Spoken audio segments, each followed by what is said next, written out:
অনেক দিন আগে এখানে আমরা এসেছি এই পৃথিবীতে, কিন্তু দুর্ভাগ্যজনক যে রাস্তায় এসেছিলাম সে রাস্তাটা অনেক দিন আগে ভুলে গেছি।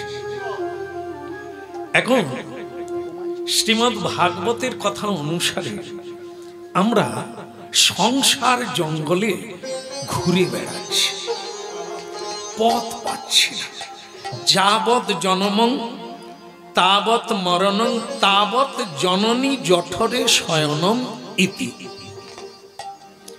এই বারবার মরছি আর বারবার জন্ম নিচ্ছি, তা আবার কখনো উঁচু কখনো নিচু, কখনো বৃক্ষলতা কখনো পশু পক্ষী কখনো মানব জন্ম। আর এই মানব জন্মে যারা শ্রীকৃষ্ণ ভজন করে তারাই কেবল এই রাস্তাটা খুঁজে পায়। শ্রী গুরু চরণাশ্রয়, গুরু পরম্পরায় স্বয়ং ভগবান হতে যে পরম্পরায় পথটা নেমে এসেছে, সেই সদ্গুরু চরণাশ্রয় যারা করে তারাই কেবল পথটা পায় ফিরে যাওয়ার তরে। এই জন্য কৃষ্ণ কথা, হরি কথা, ধর্ম কথা শুনতে হবে। শ্রবণহি মঙ্গলম শ্রীমদাতং গৃণন্তি ভুরিদা জনা। যিনি এই ধর্ম কথা প্রচার করেন, মনে করুন আজকে গৃহস্বামী যার বাড়িতে যার ইচ্ছাতে এই হরিবাসর হলো, কত মানুষ আজকে কৃষ্ণ কথা শোনার সৌভাগ্য লাভ করলো, এটি মহৎ ইচ্ছা। এই যে প্রচার, এই শ্রবণেহি মঙ্গলম, এর দ্বারা মানুষের অতীব মঙ্গল হয়। মঙ্গল মানে সে বুঝতে পারে আমি কে, কি মোর কর্তব্য, কেন মোরে যারে তাপত্র। এই আধার কার্ড দেখিয়ে যে পরিচয়টা আমরা দিই, এটা আমাদের পরিচয় নয়, এটা শরীরের পরিচয়। আমাদের পরিচয় কি? জীব নিত্য কৃষ্ণ দাস। আমাদের প্রত্যেকের পরিচয় হলো আমরা শ্রীকৃষ্ণের দাস। শ্রীকৃষ্ণ ভজন করাই হলো মানবের কর্তব্য। আর ৩ নম্বর প্রশ্ন হলো, কেন আমার এত দুঃখ? বলে, হতভাগা, তুমি নিজের পরিচয় ভুলে গেছো তাই দুঃখ, আর পরিচয় ভুলে গিয়ে কর্তব্য কর্ম করো না তাই তোমার এত দুঃখ।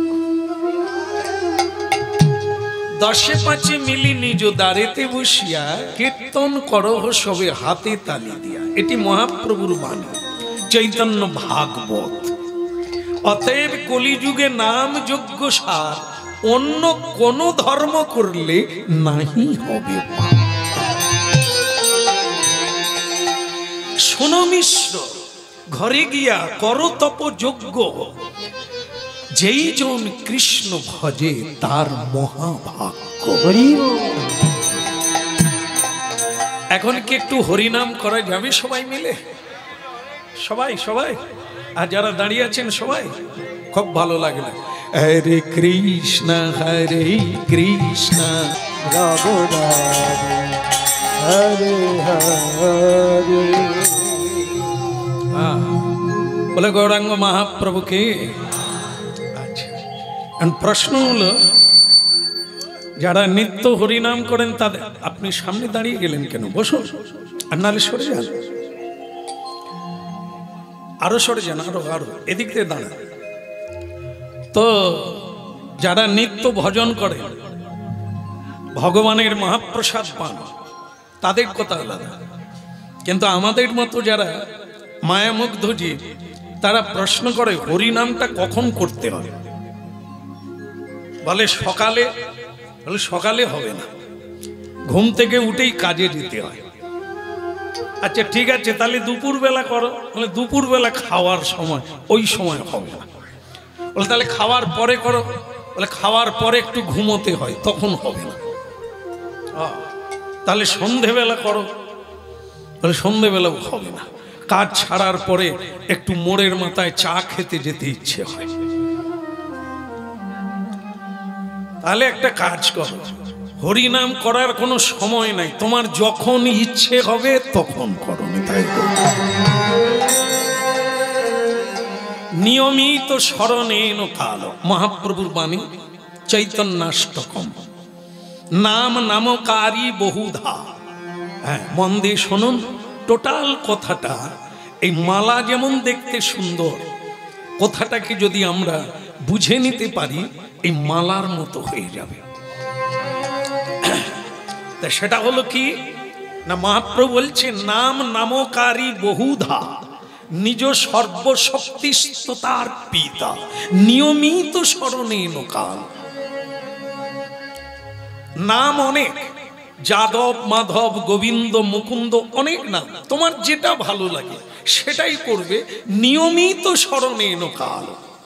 এ হরিনাম করার কোনো কালাকাল নাই, কোনো তিথি নাই, কোনো মাস নাই। অনেকে মনে করেন হরিনাম করালে বৈশাখ মাসে করাও, কার্তিক মাসে করাও, মাঘ মাসে করাবো।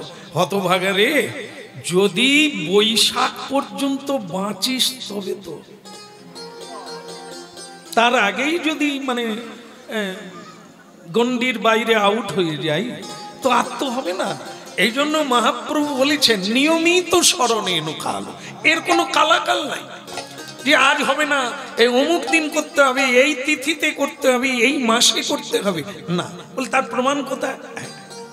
পুরীধামে মহাপ্রভু একটি বালক ছিল, তার নাম হচ্ছে গুরু, হ্যাঁ, গোপাল গুরু। তো গুরু আগে ছিল না, তার নাম গোপাল। ছেলেটি ভারী সুন্দর, তো সেই মহাপ্রভুর কাছে সবসময় থাকে। মহাপ্রভু যখন যা বলে সে তাই করে। তাই যখন মহাপ্রভু একদিন বাহ্যে যাবে, বাহ্যে, হ্যাঁ বাহ্যে বুঝেন তো? বাহ্যে বুঝেন না? পটি, পটি, পায়খানা বলতে নেই, এখন ভালো একটা বেশ সুন্দর নাম এসেছে পটি। যাই হোক, মহাপ্রভু বাহ্যে যাবে। তা সেই ছেলেটি 12 বছরের ছেলে, গোপাল, হ্যাঁ প্রভু, এই আমার জলের পাত্রটা নিয়ে চলো তো বাবা। যাচ্ছি গুরুদেব। এই যাচ্ছে। এখন দেখা গেল মহাপ্রভু যেখানে বসেছে তিনি আবার একটি অদ্ভুত বিকারে বসেছে। কিরকম না, তিনি নিজের জিভকে বের করে দাঁত দিয়ে চেপে রেখেছে। তাই এই ছেলেটির কৌতূহল হলো, এই প্রভু এরকম কেন করছে, এই জিভ বের করে, একবার আসুক জিজ্ঞাসা করা হবে। তাই এই যে হয়ে গেল, কাজ হয়ে গেল। মহাপ্রভু এলে, গোপাল, হ্যাঁ চলো। বলে প্রভু একটা কথা বলবো। বল না, কি বলবি? আচ্ছা প্রভু, আপনি যখন বাচ্চে বসেছিলেন আপনি জিভটাকে দাঁত দিয়ে চেপে রেখেছিলেন কেন? ও তুই বুঝবি না, বাচ্চা ছেলে, ও সব বুঝবি না, তুই ওটা ছেড়ে দে, তুই চল কাজে চল। বলে প্রভু আপনাকে আমার ভালো লাগে, আপনি বোঝালে আমি বুঝবো না। অনেকেই আমরা বুঝি না, কিন্তু বোঝালে তো কিছুটা। আবার এর বিপরীত কথা আছে, আমি যদি না বুঝে আপে, এটাও আছে। তুমি যত বোঝাও, আমি যে লাইনে আছি হ্যাঁ সরবো না, আমি যা করি তা ঠিকই করি, কারো কথা শুনবো না। এ আমার এক আনাড়ি, একে আনাড়ি বলা হয়। সে মানবেও না আর মানাবেও না, যেটা করে সেটা তাতে যায় না। প্রভু আপনি বোঝালে বুঝবো না, আপনি একটু বলুন না। এই মানে দাঁত দিয়ে কেন চেপে রেখেছিলেন জিভটাকে? আপনাকে লোকে শিক্ষক বলে, গুরু বলে, আচার্য বলে, প্রভু বলে, আপনি যেটা করবেন মানুষ সেটাই করবে। তাহলে কেন দাঁত দিয়ে চেপে রেখেছিলেন এটা যদি জানতে পারি তাহলে আমাদেরকেও করতে হবে।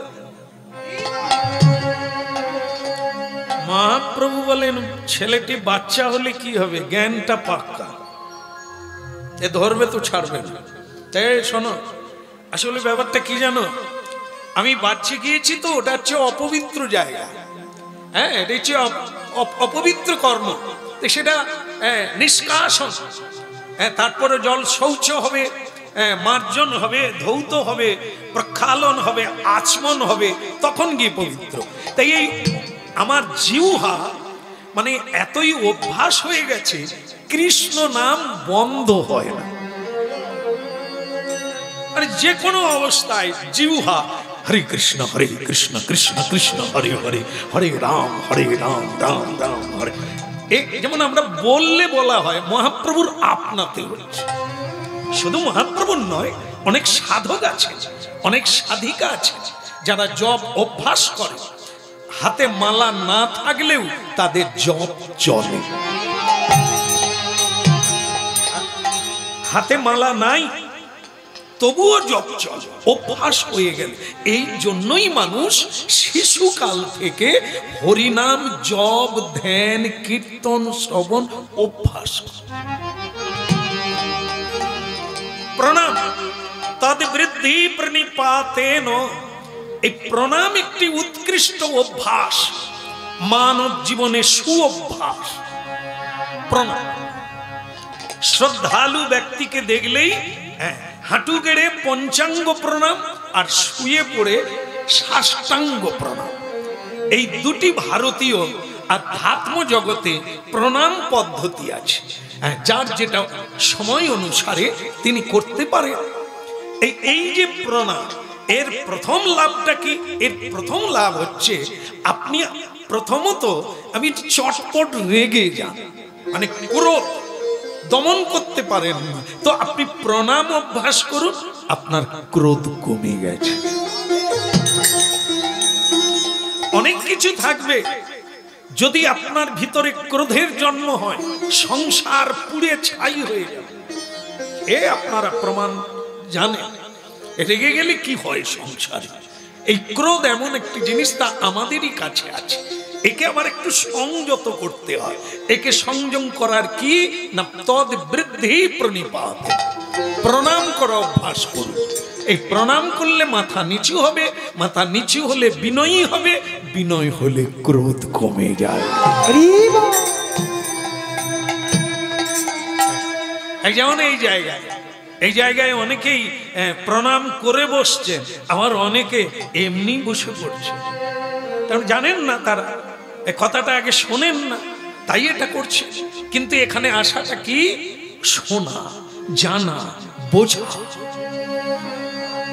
এই মানব জীবনের এক মূল্যবান সম্পদ, যা আপনি ধনাঢ্য বেনে যাবেন, আপনি সুখী বেনে যাবেন যদি এই মহাপ্রভুর বাণী শুনে। তাহলে কি মহাপ্রভু জীবকে চেপে হরিনাম গাইছে। এই বালকটি বলল, প্রভু আপনি যদি বলেন ওই জায়গা অপবিত্র, তাই আপনি ওই জায়গাটায় হরিনাম গাইবেন না, মেনে নিলাম। কিন্তু প্রভু মানে নলিনী দলগত জলমতি তরলন তদ্ব জীবনমতি সয়চপল। এই যে মানুষের জীবনে এই আছে, ওই পদ্মপত্রের উপরে জলবিন্দু কোনা ঢলঢল করে, কখন পড়ে যাবে জলও জানে না, পদ্ম পাতাও জানে না। মানুষের এই দুর্গতি। তা এই মনে করুন, আপনি যেরকম করলেন, বাহ্যে বসে কৃষ্ণ নাম বন্ধ করে রাখলেন, ওই সময় যদি কারো মৃত্যু হয়, তাহলে অন্তকালে চমামেব, তাহলে অন্তিম কালে তো তার হরিনাম করা হলো না, তাহলে তার গতি কোথায় হবে? মহাপ্রভু বলে, কে রে, একে বালক মনে করেছিলাম, এ তো বালক নয়।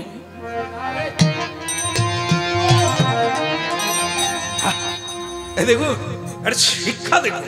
আমরা মনে করি এই বয়স, এনার অনেক বয়স, প্রণাম করা উচিত না, এটা ভুল ধারণা।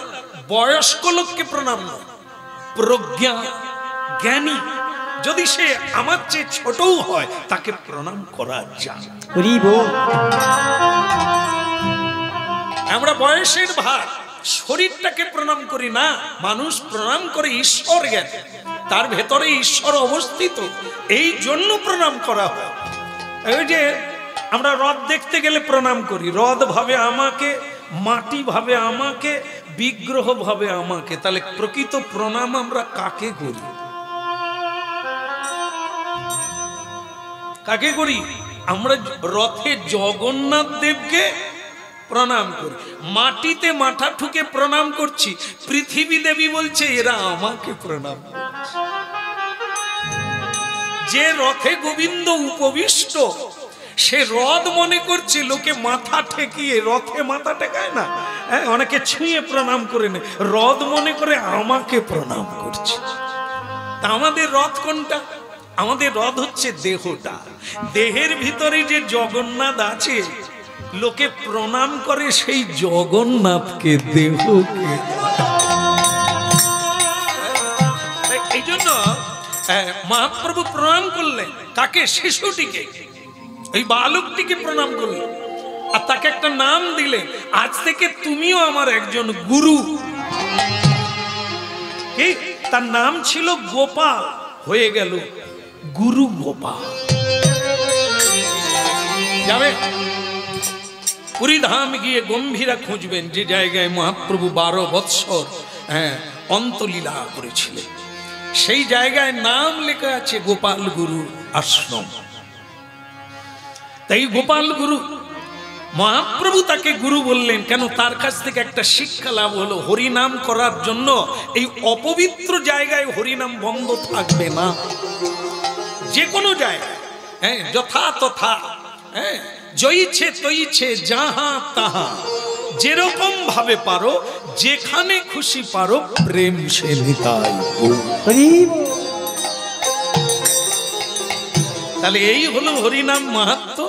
হরিনাম কখন গাইব আমাদের মনে দ্বন্দ্ব, যে কোনো সময়।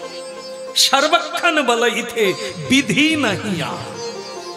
হ্যাঁ, এটি সাধারণের পক্ষে খুবই সুবিধাজনক বিষয়, কারণ আমরা ধৌত বস্ত্র পরে একটা টাইম ধরে আমরা বসতে পারি না। যে কোনো সময় রাস্তাঘাটে শুতে গিয়ে, খেতে গিয়ে যদি বলতে পারি, তবু একটু বলা হবে, না হলে বলা হবে।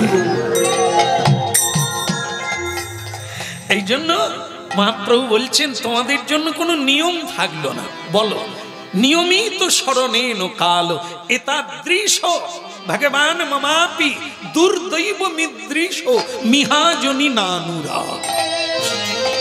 এখানে একটা দুঃখও আছে, মহাপ্রভু দুঃখ প্রকাশ করেছে। সেটা কি? এত সহজ করে দিলাম কলিকালের ভজন, হরিনাম সংকীর্তন, এত সহজ করে দিলাম, বসতে হবে না, কাপড় বদল করতে হবে না, জইছে তইছে যাহা তাহা। কিন্তু দুর্দৈব মিদৃশ মিহাজনী নানুরাগ, মানুষের এত দুর্দৈব, ভালো কাজ করা নেই, তাই মানুষ হরিনামও নিতে পারে। এত সহজ করে দিয়েও কজনা গ্রহণ করেছে হরিনাম?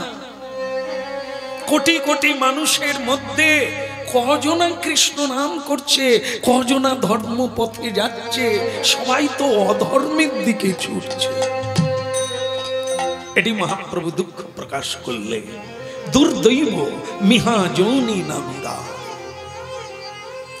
যাদের জন্য এলাম পৃথিবীতে, রাস্তায় রাস্তায় গড়াগড়ি দিলাম, যেচে সেদে মানুষকে হরি বলার সুযোগ করে দিলাম, তারাই যদি না বলে, আমি তাদের কল্যাণ আর করব কি করে?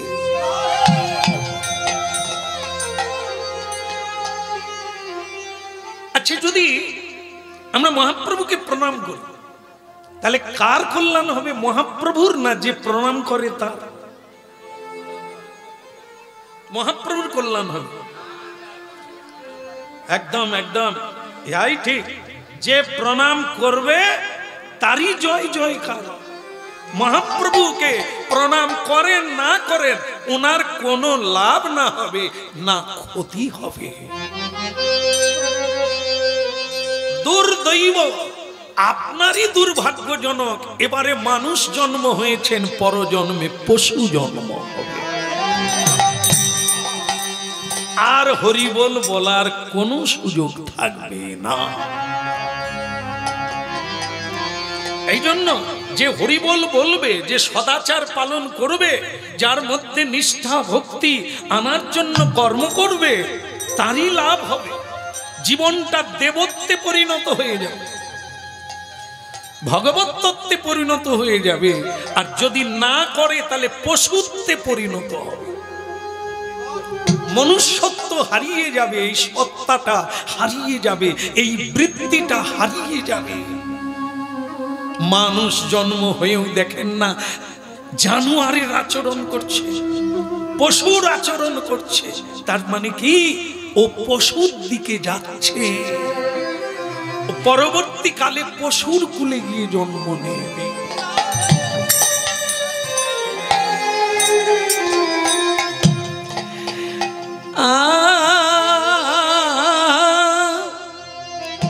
হেলাতে জীবন জাপি নাম যুগল কিশোর চরণ ভজ। হেলাতে জীবন জাপি নাম যুগল কিশোর চরণ ভজ।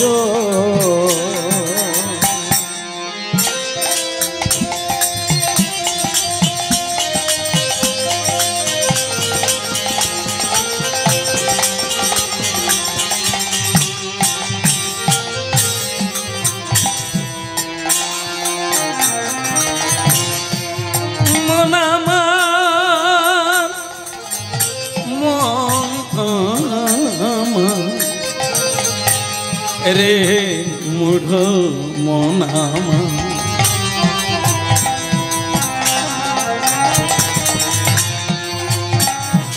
এই হেলাতে জীবন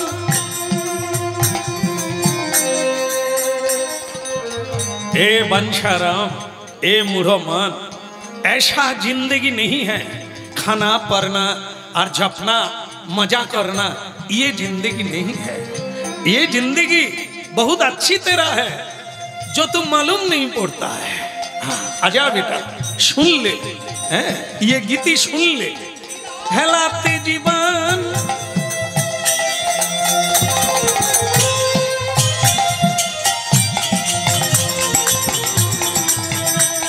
दाई गौड़ हरिब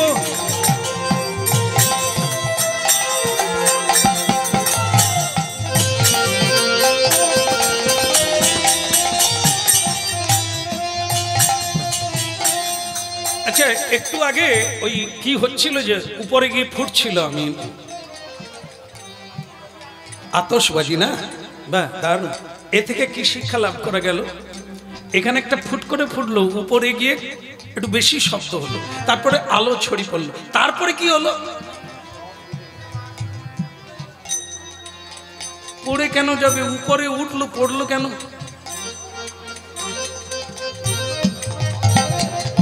কেন পড়ে গেল? উঠলো উপরে, পড়ে গেল কেন? কি নাই? এই বাবা ধরে ফেলেছে, ধন্যবাদ। বলে বারুদ নাই।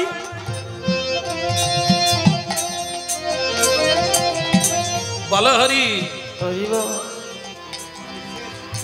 রাম মান্না মারা গেছে, কি নাই? শুয়ে পড়েছে, কি নাই? ওই বারুদ নাই।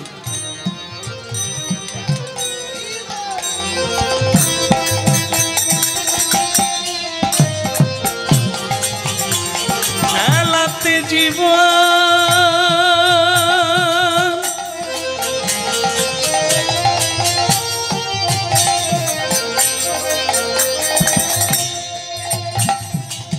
এই এত খাচ্ছি, এত মজা করছি, এত ছুটছি, ওই বারুদ, ওই শক্তিটা আছে বলে। তবে ওই শক্তি তো আবার আমার না। যদি আমার হতো যতদিন ইচ্ছে থাকতে পারতাম। এ আবার অন্য লোকের হাতে, কখন যে টান মারবে, চটকা মারবে, সাবধান। লাফালাফি করো না, দাপাদাপি করো না, ও ফুস উপরে উঠবে, ফুস। তাই এই তো জীবন, একে নিয়ে হেলা ফেলা করো না। যুগল কিশোর চরণ ভজ। এটা হচ্ছে ভজনের জন্য। ভজন করে না, কারণ আর বারুদ থাকবে না, তুমি তুপসে যাবে, হারিয়ে যাবে, ঠান্ডা হয়ে যাবে, আর হরি বল বলা যাবে। খেলাতে জীবন জাপিও নায়া, যুগল কিশোর চরণ ভজন। খেলাতে জীবন জাপিও নয়া, যুগল কিশোর চরণ ভজন। ওই তো যে ভোগে আসা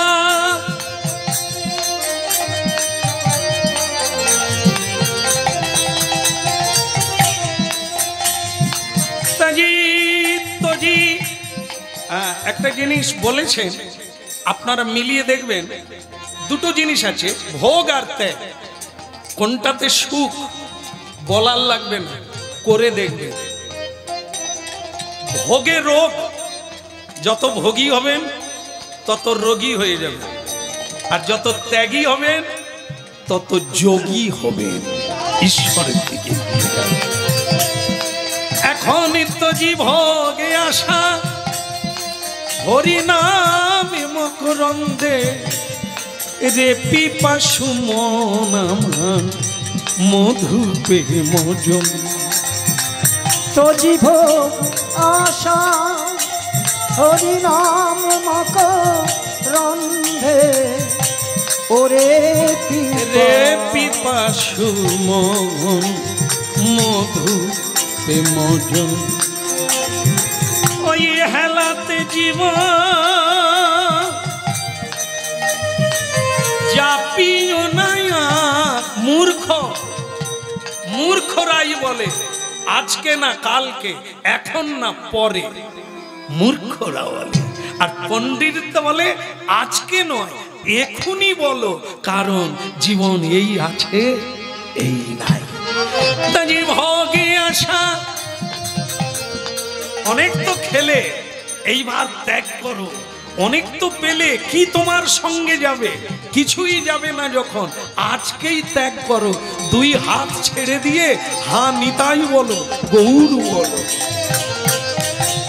ওই তো যে ভোগে আসা, হরি নাম মকরন্দে, রে পিপাসু মন মধুপে মজন।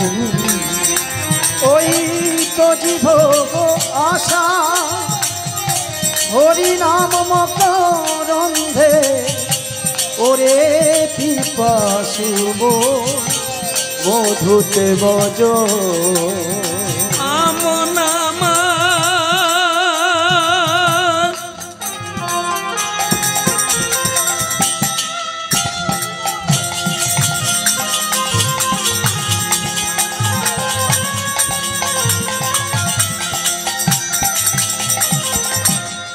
আর একটা বৈজ্ঞানিক মিলিয়ে নেবে, সুখ বাইরে নাই, শান্তি কোনো বস্তুতে নেই, কারো কাছে নাই, যা আছে তার নিজের কাছে। আনন্দ ইহাও আমারই ভেতরে, এ কাউকে জড়িয়ে ধরলে আনন্দ নয়। যদি হতো নারী পুরুষকে ধরে আনন্দ পায়, পুরুষ নারীকে ধরে আনন্দ পায়, তবে ঝগড়া কার সঙ্গে হয়? আনন্দ যদি হয়, এত ডিভোর্স পেপার তৈরি কেন হয়? নারী পুরুষ তো আছে, তবে দুঃখী কেন? স্বামী স্ত্রী রয়েছে এক বিছানায় শুয়ে, কেন দুজন কাঁদছে? মিলাতে হবে, মনেই সুখী মনেই দুঃখী, এটা বলেছে, আমরা শুনলাম, এবার মিলানোর পালা। প্রকৃত কোনটা সত্য? কিছু খেলে আনন্দ, কিছু পেলে আনন্দ, কিছু হারিয়ে গেলে দুঃখ না। বস্তু কখনো আনন্দ দেয় না, আনন্দ দেয় কে? আনন্দময়। যখন তোমার, এই জন্য বলছেন তজি ভোগ আসা। আমরা মনে করি ভোগে সুখ, না, ত্যাগ করো তবে সুখী হতে পারবে। রমে রামে মনোরমে। হরিনাম হলে আনন্দ হয় কিনা? এই যে হচ্ছে হরিনাম, আনন্দ হচ্ছে কিনা? হ্যাঁ হ্যাঁ বলুন রাধে রাধে। আরে হচ্ছে বলেই তো বসে আছে, হচ্ছে বলেই তো আমরা প্রতিদিন কীর্তন গাইছি।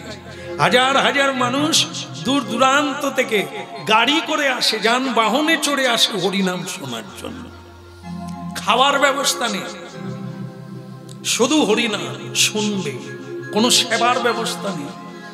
হাজার হাজার মানুষ, কিছু আছে বলেই না বারবার, একদিন নয়, ওই একদিন গেল ঠকে গেল আর গেল না তা না, খোঁজ যেখানেই পাচ্ছে যখনই পাচ্ছে খোঁজ ছুটছে।